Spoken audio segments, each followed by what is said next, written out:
Welcome, young spirit, to this explainer. Come, sit with me a moment. Today, we're going to explore a very special kind of story. It's really a mythic fable about a tiny seed's profound struggle for growth and the ultimate choices that await us all when we finally break through the soil. The texts we're diving into map out the journey of human intellect and spiritual awakening using some of the most beautiful, organic metaphors you'll ever hear. So, adopt the quiet patience of an old soul with me as we watch an entirely new world bloom. Okay, let's dive right into this with a question that really frames our entire narrative. Tell me, young spirit, why do some choose the cold, dark over a perfectly manicured garden? It's a pretty dramatic question, isn't it? I mean, we instinctively think of gardens as these positive, safe, wonderful spaces, but our story completely challenges that assumption right out of the gate. It asks us to seriously consider that sometimes safety is the exact thing we need to escape. To understand why, we really have to look at where our seed begins. The text described this lush valley where the sun literally never sets, known as the Gardens of Armida. Now, on the surface, this sounds like an absolute paradise. It's a place where spirits just rest in the soft moss of unearned peace and restful satisfaction. They live under these vast canopies of ancient trees known as the Towering Masters. But make no mistake, for a young, raw intellect, this comfortable illusion of safety is actually a spiritual death sentence. It is the tomb of the striving spirit, a place where human activity slowly dies out in favor of just uninterrupted rest. It's a beautifully manicured trap. But deep within this garden, one small seed felt something profound. The texts call it organic tension. You see, the seed realized it simply could not grow in this borrowed twilight. Those towering masters, they completely blocked out the true sun. The seed understood that to truly exist, to become what it was meant to be, it couldn't just sit there in unearned peace. No, it had to violently push back against the old order that came before it. It absolutely had to reject the comfort. And this brilliantly illustrates the painful path the seed took to escape. First, leaving that manicured warmth behind.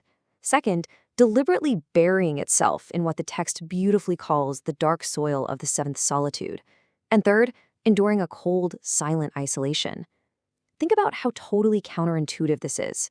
The seed actively leaves a warm, sunlit valley for freezing, silent darkness. But this isolation, this incredibly painful metamorphosis in the dark, well, it's the absolute necessary condition for a higher synthesis. You simply cannot grow until you have first faced the dark soil completely alone.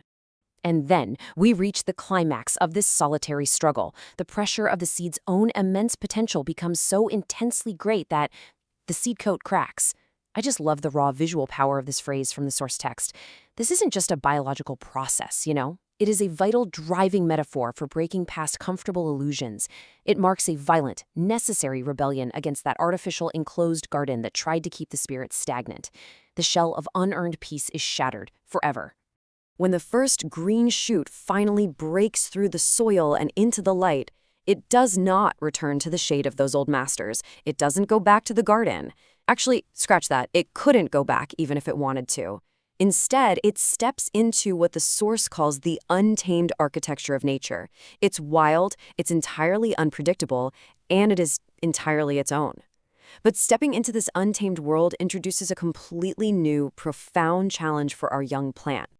Standing out there in this wild, new architecture, the young plant finds itself squarely caught between two powerful, competing songs. The sources describe these as two fundamentally different ways to understand one's very existence after surviving the dark soil. Looking up, it hears the call of the clouds, which is associated with a concept called the eternal feminine. But rushing right through its own leaves, it hears the wind of convalescence, the song of the daredevils of the spirit. Two paths, two vastly different ways to find meaning. Section 1. The Eternal Feminine and Gaetha's Metaphysical Rescue.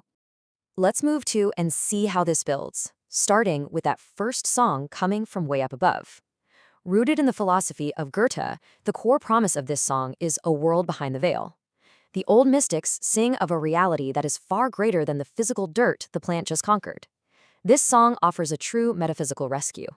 It's a force that pulls the striving spirit upward and on, drawing it toward a much higher transcendent existence. Let's break down exactly what this transcendent call provides, because for a young spirit that just endured the brutal seventh solitude, this song is incredibly comforting. It completely validates the painful struggle of the shoot. It whispers, "Your pain mattered."